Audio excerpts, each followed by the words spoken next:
At the beginning of the story, we see a life raft in the middle of the ocean with a few people around it. Looking at their faces, it is clear that they haven't eaten or drunk anything for days, but they seem to be more afraid of something else. To know what that is, let's go back in a flashback. The time is 1982, the place is Maryland. A man named John has a sailing boat and is going sailing with his girlfriend Meg. During this, a man named Brad comes to them and asks, "Can I also come with you guys for sailing? It has always been a dream of mine." Well, Meg convinces John to take him along, so he lets him join. After that, the three of them leave. That same night, we see two more people who were already present on the boat, named Mark and Debelina. After this, Brad goes to the upper part of the yacht and stands there for a while. After some time, he feels strong winds, and his eyes fall on the wind meter installed on the top of the yacht, which is moving rapidly. He realizes that a major storm is definitely coming. On the other side, we see the Coast Guard, who have started receiving news that a big storm is heading their way. John and his team do not know about it yet. It becomes dark, and the rain starts picking up speed. John comes down and tells Mark to stay alert so that he can inform him if any warning comes on the radio. However, he is so intoxicated that he cannot understand anything, which is why John goes back up, where the rest of his team is struggling to handle the yacht because it was shaking violently due to the storm's winds. On the other side, the Coast Guard starts issuing warnings to every boat or ship in that area. But when this warning comes on their radio, Mark is sleeping, so he doesn't hear what they are saying. Up above, everyone is screaming. They don't understand what to do. They are more afraid that the boat might capsize. During this,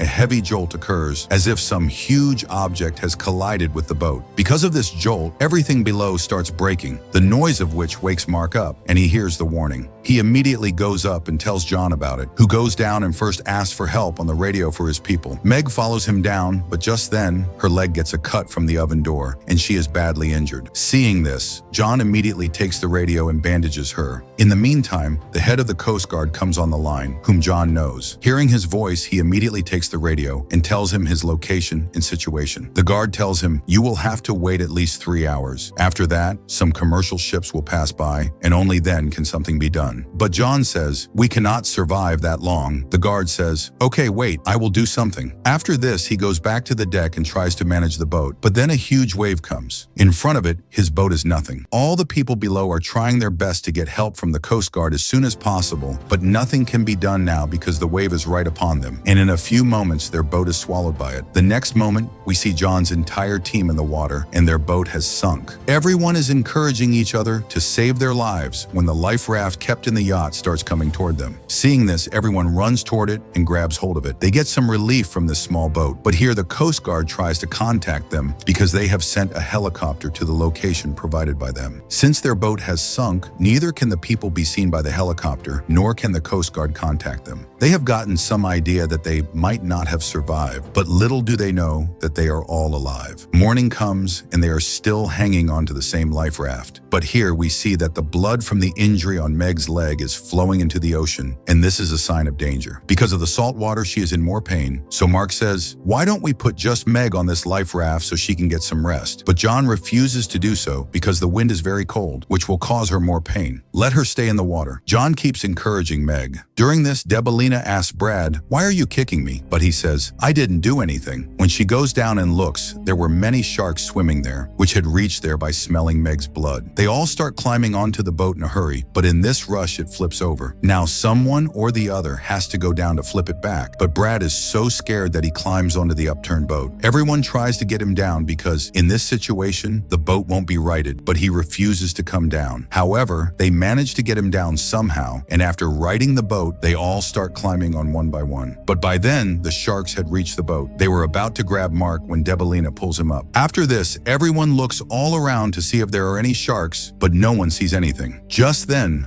a huge object hits the boat and everyone gets scared again. They are terrified, wondering where to go. After a while, everything becomes calm. There is silence all around. But after some time, something hits the boat again, and John falls straight into the water. Meg starts screaming. Everyone immediately pulls him up. But now John tells everyone, "Sharks are attracted more to noise, so stay quiet. Don't say anything." As they become quiet, the water clears up and the shark has left. But how long will they stay here? It has been over 31 hours since they have been stuck, and since then, then, they haven't eaten or drunk anything. They cannot even drink the ocean water. On the other side, the Coast Guard is still trying to find them. They send their choppers to the same location again and again, but they find no one there because these people have moved far away from the location they had given. Finding them has become very difficult. Slowly, time starts passing and they start feeling hungry. Meanwhile, Meg is troubled by her wound because, with time, the infection is increasing. Seeing this, John starts tying his belt tightly around her leg so that the infection doesn't spread, but this causes Meg a lot of pain, and she screams loudly, which causes sharks to come toward them. Brad sees this, and after everything that has happened, he has become a bit insane. There are other people on the boat, but he is the most scared, so he throws that belt into the water so that Meg stops screaming. John gets angry at this and pushes his head into the water. Seeing this, the shark comes toward him, but at the right moment, Mark pulls him away. Then Brad says, "You have gone mad. Meg is already about to die. By trying to save her, you want to kill us all." Everyone gets very angry at this because he shouldn't have said that. Everyone is already scared. After some time, it gets dark and everyone falls asleep, but John cannot sleep. He spends the whole night sitting. When morning comes, he sees an island at a distance, and seeing that, he immediately jumps into the water and starts swimming toward it. But after going a little distance, when he looks back, there's nothing there. It was actually just his illusion. There was no such thing as an island there. And this happens when you stay awake all night. Meanwhile, his companions also wake up, and when they don't see John around, they start screaming. When John hears their voices, he starts looking for them, but he has come quite far from them. He manages to get close to them, but just then, a shark comes there and pulls him under. But he was lucky to survive. He had reached very close to the boat, and his friends also grabbed his hand. But just then, a shark drags him down. This time, only his blood comes up, not him, seeing which everyone understands that he is dead. Meg is the most devastated. Silence falls on the raft because, among them, John was the one who knew the most about the ocean, and he died first. In this way, one more night passes, but as time goes by, Brad is becoming more insane. His mental balance is not right. He starts drinking the seawater. Everyone tells him not to do so, but he doesn't listen to anyone. Eventually, Mark calms him down and makes him sit on the boat. That night, he starts screaming for no reason, but it is not his fault either. When you are in such a situation, anyone can lose their mental balance. They should have at least caught some fish from the ocean and eaten them. They probably don't even know how to catch fish. They are just panicking themselves more. Well, one day everyone is sitting there, hoping for something, when suddenly Brad stands up on the boat and starts shaking it violently, shouting loudly so that the sharks come toward him and they get freedom from this trouble. Seeing this, Meg starts crying because she didn't want to die like that. Everyone tries to calm him down, but he doesn't stop. Hearing the noise, a shark or two comes near them, but at the last moment, Mark calms him down. But here, he has completely lost his mind. He doesn't understand what to do. On one side, Meg is troubled by her wound. The infection in her leg is growing. On the other side, Brad has calmed down. He was lying with his head on the edge of the raft when suddenly a shark comes and takes him into the water. He starts screaming. Everyone tries to catch him, but the same thing happens to him that happened to John. He was in too much of a hurry to die and jumped off the boat. Now there are only 3 people left. Let's see what they do next. Meg was the most terrified by all these things. She never thought that she would one day get stuck in such a place. She was haunted by the fear that she might die. That night, she tells Debelina, "John and I had thought that we would get married in a few days, and then we would have children, and then we would have a nice family. But everything ended in one blow. I don't even know if I will survive or not." Mark comforts her, saying, "Don't be afraid. Everything will be fine." The night passes like this, but the next morning we see that Meg is also gone. She has passed away. Seeing this, both Debelina and Mark become very sad, but they knew that Meg's time was near. That infection had spread throughout her entire body, due to which she had turned completely pale. If they kept her with them, her body would start smelling, so they decide to put her into the ocean. Well, they do just that, but before putting her in, Mark takes a pause and while praying, lets her go into the water. A few moments later, a shark comes and takes her underwater. Now there are only 2 people left, and who knows, they might not be guests for many more days either. On the other side, the Coast Guard gets the message because they had checked the location given by John thoroughly, but they found nothing there, nor was their boat found. Maybe they are dead, so inform their family members. After this, the head calls their 5 homes and tells them about them, but they don't know that 2 people are still alive. Meanwhile, Debelina tells Mark that they have to flip the boat because blood has collected in it, the smell of which brings sharks here again and again. But Mark doesn't have the strength left to get up, so she says, "If you want to survive, we have to do this." So he agrees because everyone loves their life. Now both jump into the water, after which they flip the boat, causing the blood filled in it to mix into the water. But now they have to quickly right it, otherwise the sharks will reach them by the smell. Debelina climbs up, but Mark Mark is still in the water. He starts going down slowly, but then he sees a shark coming from the front, so he immediately goes up, and Debelina pulls him onto the boat. Here we now know that they have been in this ocean for over 131 hours. And the shocking thing is that they haven't eaten anything since then. One more night passes, but the next morning brings a new ray of hope for them. Mark hears a noise, and when he looks, a cargo ship is coming toward them. He immediately wakes up Debelina, leaves the boat,